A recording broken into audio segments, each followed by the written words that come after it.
Assalamualaikum warahmatullahi wabarakatuh. Bismillahirrahmanirrahim. Alhamdulillahirabbil alamin.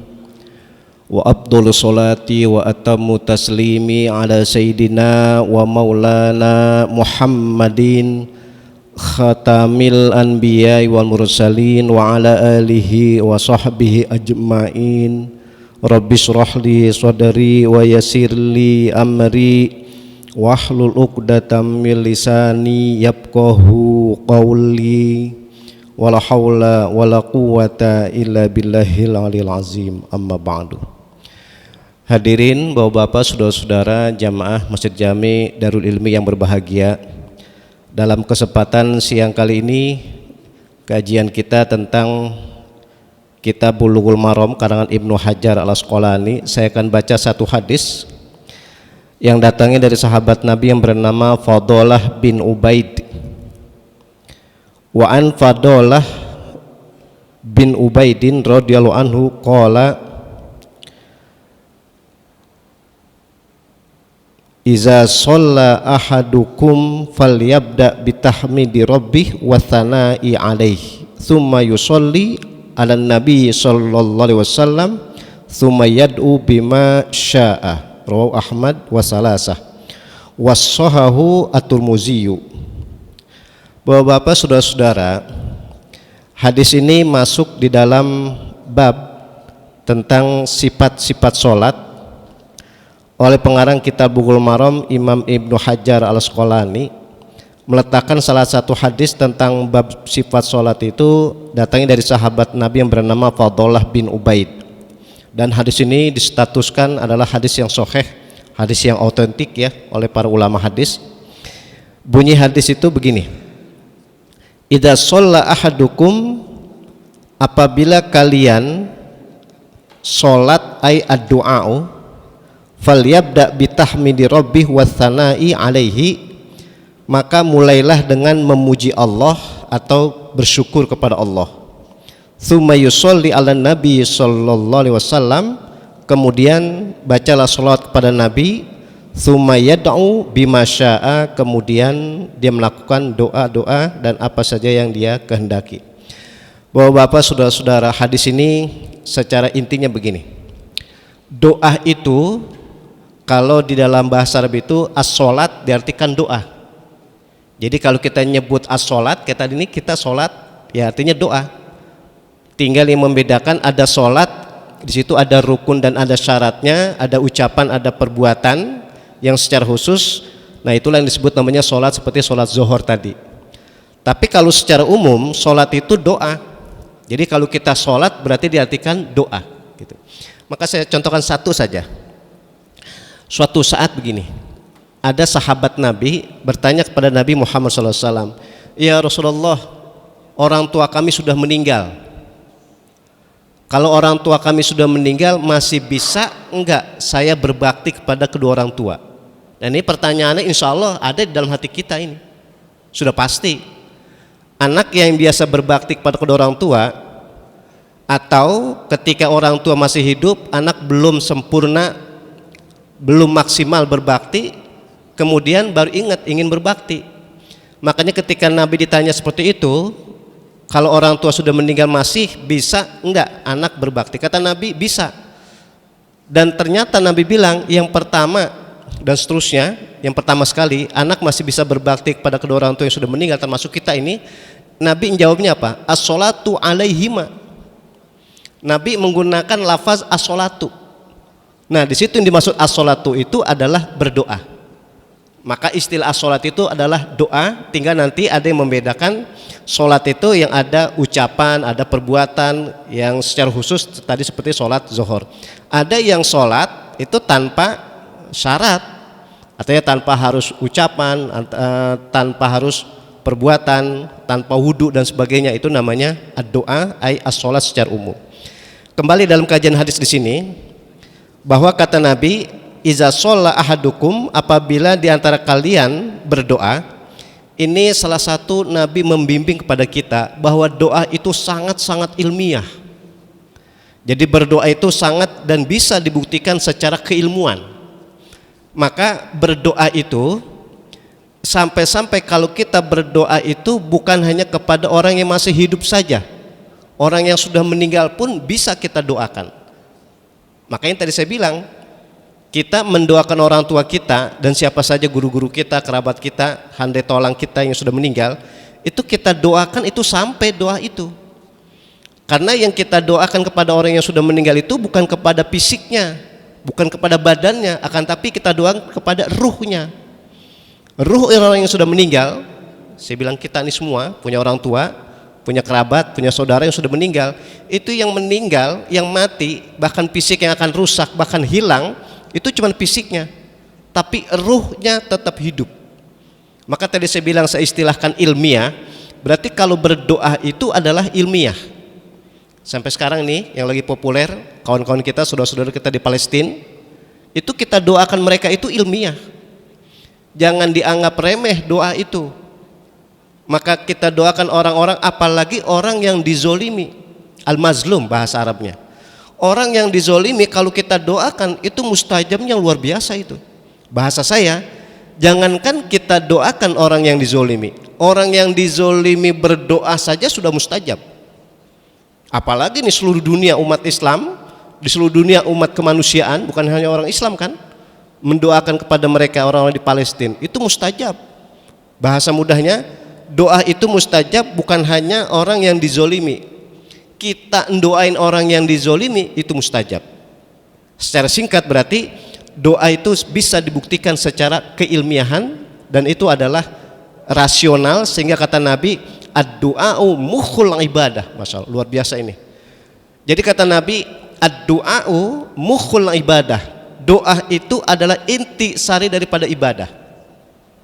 Kita ibadah apa aja, kita beramal soleh apa aja, ujung-ujungnya berdoa. Persis tadi kita sholat zuhur, kita sholat itu kan berdoa, ujung-ujungnya ditutup dengan doa lagi.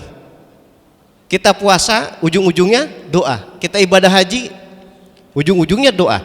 Kita zakat, ujung-ujungnya doa. Jadi doa itu justru akan melengkapi ketika kita melakukan ibadah. Atau secara awal ketika kita berdoa itu motivasi, penyemangat untuk kita berbuat kebaikan. Makanya bapak-bapak, saudara-saudara, termasuk buat saya pribadi, jadi apa saja yang akan kita lakukan perbuatan baik itu diawali dengan doa, dan doa itu adalah salah satu simbol akan ada motivasi kekuatan kita melakukan ibadah atau amal soleh. Bisa jadi yang tadi saya bilang, bisa jadi kita lemah, bisa jadi kita sakit, bisa jadi kita sibuk. Tapi karena ada faktor doa tadi untuk melakukan ibadah, lemahnya kita hilang, sibuknya kita hilang, bahkan sakitnya kita hilang. Itulah salah satu yang tadi saya bilang, doa itu adalah ilmiah. Sehingga kata Nabi, iza sholla, diartikan apabila diantara kalian melakukan ibadah atau sholat atau doa, maka Nabi memberi trik kepada kita. Nabi memberi cara kepada kita. Ini buat kita semua nih. Jadi doa itu ilmiah, tapi kata Nabi sebelum berdoa itu ada dua cara ya, yang menyebabkan doa itu jadi manjur. Doa itu menjadi mujarab dan doa itu akan menjadi ibadah. Kata Nabi yang pertama, falyabda bitahmidi rabbihi wa tsana'i alaihi. Berdoa itu cara yang pertama kata Nabi adalah memuji Allah, bertahmid. Bapak-bapak, saudara-saudara, secara filosofis begini hikmatnya nih. Kita ini ketika akan minta kepada Allah rezeki, kan rezeki itu apa aja?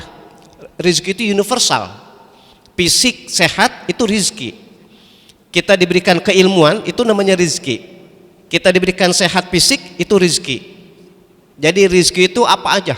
Kenikmatan-kenikmatan, kebaikan-kebaikan yang diberikan kepada kita itu namanya rezeki. Nah, sehingga ada bahasa ketika kita akan minta kepada Allah, kita disuruh syukuri dulu apa yang ada sama kita. Ini yang tadi saya maksud hikmatnya begitu, filosofisnya. Jadi ketika kita minta kepada Allah, sebelum kita minta, kita memuji Allah dulu, kita bersyukur dulu, kita bertahmid dulu apa-apa yang Allah sudah berikan kepada kita. Makanya sekali lagi ada hadis, ini ada dalam kitab Nasoihul Ibadnya Asy-Syaikh Nawawi Al-Bantani begini. Kalau untuk urusan agama, kalau untuk urusan ibadah, kita disuruh melihat orang yang lebih rajin ketimbang kita. Jadi bahasanya begini, kita pengen lihat nih masalah ibadah sholat, jangan melihat status ibadah sholat yang enggak rajin, akan tapi kita disuruh melihat orang sholatnya yang lebih rajin ketimbang kita. Maksudnya biar motivasi. Kalau kita melihat orang yang lebih malas ibadah ketimbang kita, akhirnya kita tidak mau ibadah. Kita pengen rajin masalah puasa, kita lihat orang yang lebih rajin masalah puasanya. Orang yang mempunyai keilmuan yang bagus, kita pengen mempunyai keilmuan yang lebih bagus lagi. Atau orang punya harta tapi dipakai buat kebaikan, kita boleh ghibtoh. Bahasa Imam Ghazali, ghibtoh itu ngiri, tapi ngiri kebaikan. Ada orang punya harta dikeluarkan zakatnya, ada orang punya harta dikeluarkan infaknya, ada orang punya harta dikeluarkan sedekahnya, itu dianjurkan kita ngiri. Dalam artian kita langsung berdoa, ya Allah mudah-mudahan kami mempunyai harta yang banyak, akan saya keluarkan seperti orang itu mengeluarkan. Kalau ada orang fisiknya dipakai buat kebaikan, kita berdoa boleh, ya Allah berikanlah kami kesehatan, mudah-mudahan kalau kami sehat saya akan manfaatkan fisik ini kebaikan seperti orang itu berbuat kebaikan. Itu namanya al-fa'lu, atau yang bahasa populer namanya tafa'ul. Sampai kadang-kadang bapak-bapak saudara-saudara, ada orang baik kemudian namanya itu menjadi tafa'ul kita. Makanya di masyarakat kadang-kadang ada punya anak namanya dinamakan dengan seseorang yang sudah pasti dan sudah dilihat kebaikannya. Itu disebut namanya tafaul atau al-fa'lu. Nah, ini kembali ke tadi.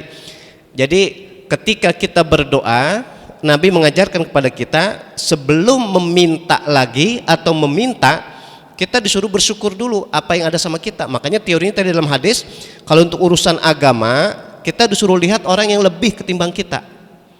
Apa aja dah masalah agama, masalah ilmunya, masalah akhlaknya, kemudian masalah hartanya, masalah fisiknya. Kalau dia pakai buat kebaikan, itu artinya adalah bersyukur dulu apa-apa yang ada sama dia, dan dia pengen seperti orang yang lebih dari dia untuk masalah agama. Tapi kebalikan bahwa bapak saudara-saudara, kata Nabi yang tadi saya bilang dicantumkan oleh Asy-Syaikh Nawawi Al-Bantani, kalau untuk urusan dunia disuruh melihat orang yang lebih rendah ketimbang kita. Maksudnya apa? Yang paling populer urusan dunia itu adalah harta. Makanya kalau untuk urusan harta, kita jangan melihat orang yang lebih kaya ketimbang kita. Akan tapi kita melihat orang yang lebih miskin ketimbang kita. Dalam artian apa? Dalam artian mudah-mudahan kita melihat orang yang lebih miskin ketimbang kita, kita jadi banyak bersyukur. Gitu. Makanya ada bahasa begini, alhamdulillah kita masih punya pekerjaan gitu. Kita masih punya tugas dan sebagainya. Bila dibandingkan ada mungkin kawan kita, bisa jadi tetangga kita atau saudara kita yang sampai sekarang belum punya pekerjaan. Dan yang belum punya pekerjaan tetap bersyukur. Meskipun dia belum punya pekerjaan tapi ada semangat untuk ya berbuat kebaikan dengan fisiknya. Dan seterusnya dan seterusnya. Jadi kalau untuk urusan dunia melihat orang yang lebih rendah, tapi untuk urusan agama disuruh melihat orang yang lebih tinggi. Itu sebagai motivasi ya dalam hidup dan kehidupan. Inilah bimbingan junjungan kita Nabi besar Muhammad SAW. Kalau ketika kita berdoa itu dianjurkan untuk bertahmid dulu. Saya contohkan begini, bapak-bapak saudara-saudara, kita tadi sholat, salah satu rukun terpenting membaca Al-Fatihah. Kita sholat tadi rukun terpenting membaca Fatihah. Maka dalam hadis kalau ada orang sholat imam maupun makmum sengaja enggak baca Fatihah enggak sah. La sholata liman lam yaqra bi Fatihatil kitab, kata Nabi. Kalau ada orang sholat mau wajib maupun sunnah, kalau sengaja enggak baca Fatihah enggak sah, baik makmum maupun imam. Nah di situ intinya pertama kali kita akan melakukan ibadah sholat itu membaca Al-Fatihah.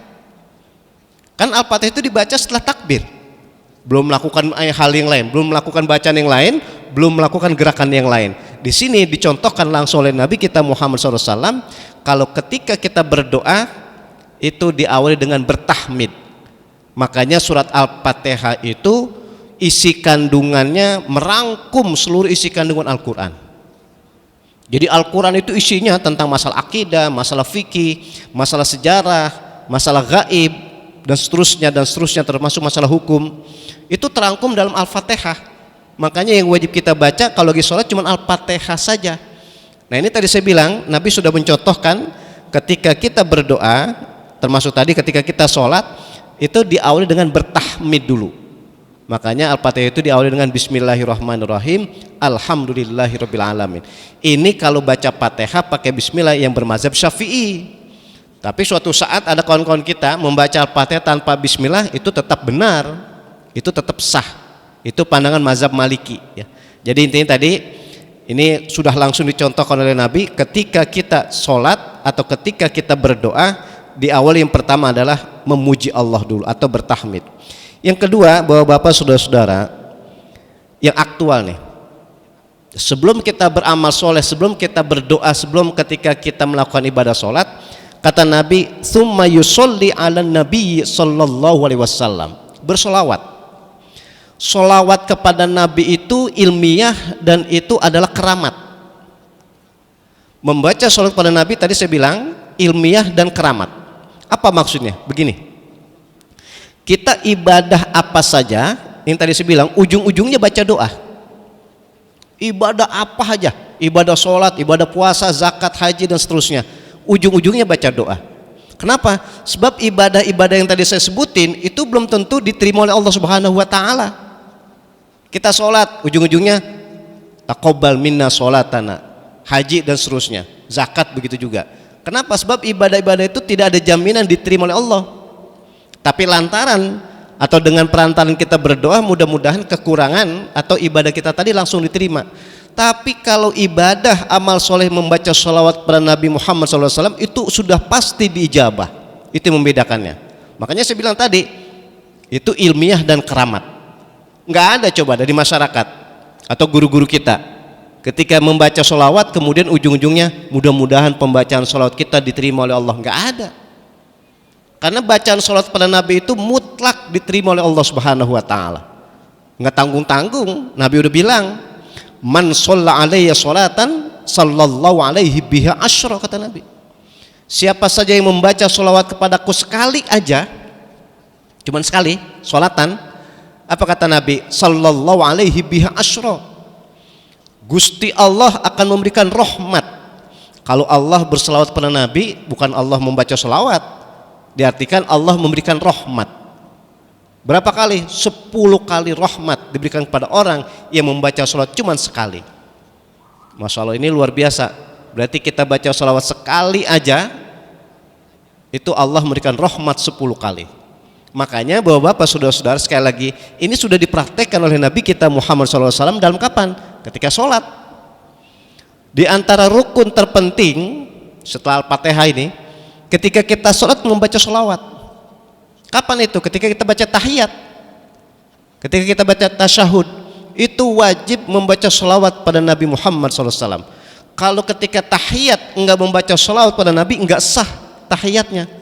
Kalau tahiyatnya enggak sah, sholatnya pun enggak sah. Makanya saya sengaja ini ungkapkan contoh dua, membaca Al-Fatihah simbol bertahmid, bersyukur, membaca tahiyat atau tasyahud simbol membaca sholawat kepada Nabi Muhammad SAW. Sehingga sekali lagi sholawat kepada Nabi itu tadi saya bilang ilmiah dan keramat. Kenapa? Sebab membaca sholawat itu satu dari sekian ibadah yang sudah pasti dijabah oleh Allah, yang sudah pasti diterima oleh Allah Subhanahu wa taala. Makanya membaca sholawat itu ada kalanya wajib dibaca, ada kalanya sunnah dibaca. Nah, di antara yang wajib dibaca sholawat lagi sholat.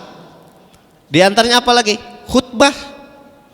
Ini bapak-bapak, saudara-saudara, dalam khutbah Jumat itu atau Idul Fitri, Idul Adha, khotib salah satu rukunnya adalah membaca sholawat.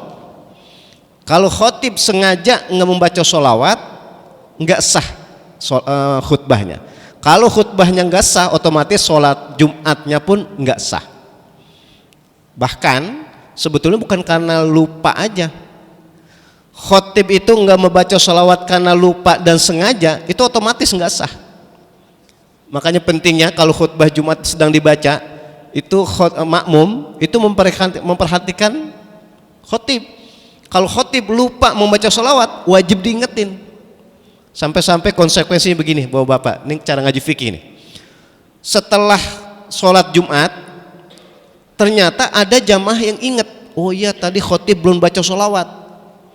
Kemudian dikonfirmasi, diklarifikasi ke khotib, tadi kayaknya belum baca sholawat dah. Terus kata khotib, oh iya saya lupa. Itu wajib diulang sholat Jumatnya. Saking pentingnya membaca sholawat kepada Nabi kita Muhammad SAW, makanya diantaranya adalah sholawat itu dibaca wajib hukumnya ketika khutbah Jumat. Dan banyak pembacaan sholawat itu tidak wajib dan hukumnya sunnah. Tapi intinya saking pentingnya membaca sholawat kepada Nabi kita Muhammad SAW, sehingga Nabi bilang di antara doa itu akan diijabah. Yang pertama memuji Allah dulu atau bertahmid, bersyukur.